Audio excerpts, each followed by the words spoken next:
പിന്നെ ഇന്ത്യ ഇങ്ങനെ ചെയ്യുന്നതെന്ന് പറഞ്ഞാൽ ഇത്രയും ഇന്ത്യൻ സിറ്റിസൺസ് ഇത്രയും പേർക്ക് അവരെ ഒരു മരണം എന്ന് പറഞ്ഞാൽ ഇന്ത്യ എത്ര പ്രാധാന്യത്തോടു കൂടെ കാണുന്നു. ഒരു ഇസ്രായേലിന്റെ ഒരു സ്റ്റൈലിലൊന്നും നമുക്ക് എത്താൻ കഴിയില്ലെങ്കിലും നമ്മുടെ ഓരോ ജീവനും നമ്മൾ വളരെ വാല്യൂ ആയിട്ട് കാണുന്നു എന്ന് പറഞ്ഞ് ഒരു വലിയൊരു ഇന്റർനാഷണൽ പ്രഷറും അവൻ അടുത്ത തവണ വീണ്ടും ഇങ്ങനെ ആളിനെ കയറ്റി വിടുന്നതിന് മുമ്പ് പാകിസ്ഥാൻ ഒന്നുകൂടെ ആലോചിക്കാം. ഇപ്പൊ നമ്മൾ കയറ്റി വിട്ട് കഴിഞ്ഞാൽ വീണ്ടും ഇതേ കണക്ക് ഉപരോധങ്ങളും ഇതേ കണക്കുള്ള കരാറിൽ നിന്നുള്ള പിന്മാറ്റവും പിന്നെ അത് കഴിഞ്ഞ് മൊബിലൈസേഷനും ഒക്കെ വന്നു കഴിഞ്ഞാൽ നമുക്ക് ഭയങ്കര നഷ്ടമാണ് എന്ന് അവന് തോന്നണം.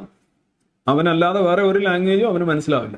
ഒരു ബുള്ളിയെ ഒരിക്കലും, ഒരു അക്രമിയെ ഒരിക്കലും നമ്മൾ മാന്യമായ ലാംഗ്വേജിലോ സമാധാന നീക്കങ്ങളിലോ ഡിപ്ലോമാറ്റിക് ആയിട്ട് ഒരു ബുള്ളിയെ ഒരിക്കലും കൈകാര്യം ചെയ്യാൻ കഴിയില്ല. റഷ്യയെ ഡിപ്ലോമാറ്റിക് ആയിട്ട് കൈകാര്യം ചെയ്യാൻ പറ്റുമെന്ന് പറഞ്ഞു പോയ ട്രംപിന്റെ അവസ്ഥയായി.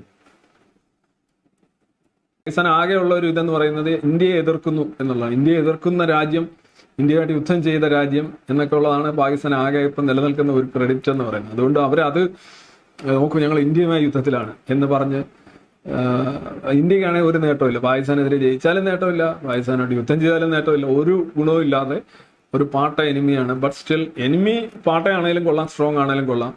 എനിമിക്ക് ഒരുപാട് അനയൻസ് വാല്യൂ ഉണ്ട്, ഒരുപാട് ഡിസ്ട്രക്റ്റീവ് ആയിട്ടുള്ള കേപ്പബിലിറ്റി ഉണ്ട്. അതെപ്പോഴും അങ്ങനെ തന്നെയാണ്.